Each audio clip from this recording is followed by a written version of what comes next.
मङ्गलं भगवान् शम्भुः मङ्गलं वृषभध्वजः मङ्गलं पार्वतीनाथो मङ्गलायतनोहरः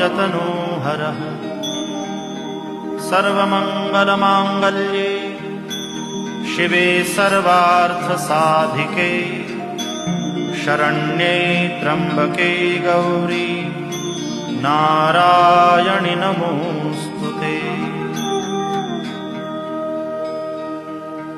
अथ मन्त्रपुष्पाञ्जलिः। ॐ जग्नेन जग्नमयजन्त देवास्तानि धर्माणि प्रथमान्यासन्